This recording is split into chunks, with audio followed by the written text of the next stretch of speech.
In Schulen Mitteleuropas lernt man, dass Kolumbus als erster den Kontinent Amerika entdeckt habe. Wie kam es dazu und stimmt das auch wirklich? Das Osmanische Reich war mehrere hundert Jahre die Weltmacht. Die Türken kontrollierten den Welthandel mit Zöllen, sodass die Osmanen, aber auch Indien davon profitieren konnten.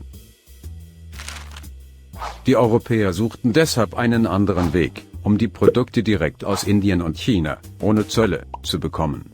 Also versuchten Seefahrer, über das Meer, nach Indien zu segeln.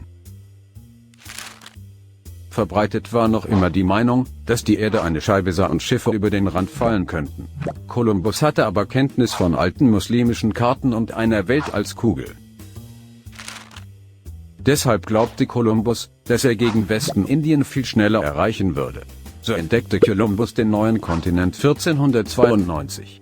Kolumbus traf auf die Einwohner und nannte sie Indianer, weil er glaubte, nach Indien gelangt zu sein. Die Europäer besetzten das neue Land und machten die Einwohner zu ihren Sklaven.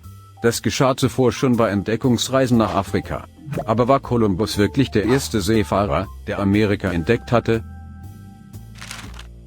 Lehrbücher aus Asien und Afrika erwähnen andere Persönlichkeiten, welche Amerika lange vor Kolumbus entdeckt hatten. Schriften der Muslime im andalusischen Spanien beschreiben, dass im Jahr 889 der maurische Admiral Schaschas nach Amerika segelte und nach einem Jahr mit viel Reichtum wieder zurückkehrte. Diese Beziehung der Muslime mit dem neuen Kontinent wurde seither aufrechterhalten. Al-Masudi aus Kairo, ein muslimischer Historiker, Kartograf und Philosoph, der selbst Teile Asiens, Armenien, Georgien, den Kaukasus, Arabien, Indien bis China, sowie mehrfach Ostafrika bereiste, erzählt vom Tauschhandel mit dem neuen Kontinent und bestätigt die Reise von Muslimen nach Amerika. Um das Jahr 1000 gelangte auch ein Wikinger mit Namen Leif Erikson nach Amerika, wie es die Vinland-Saga erzählt. Ein muslimischer König, genannt Abu Bakeri, erreichte 1310 den amerikanischen Kontinent mit 2000 Schiffen.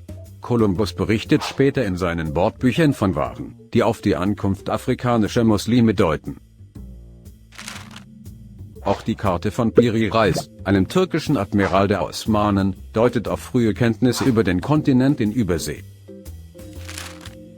Anhand älterer Karten erstellte er 1513 eine sehr genaue Karte, welche die damaligen Küsten des amerikanischen Kontinentes exakt darstellen. Der Name Amerika verdankt der Kontinent dem Italiener Amerigo Vespucci, der aus dem Wissen der früheren Entdecker die Theorie eines neuen Landes prüfte und bestätigte. Aber die eigentlichen Entdecker Amerikas waren die Ureinwohner, welche vom türkischen Altaigebirge über die Beringstraße den Kontinent besiedelten.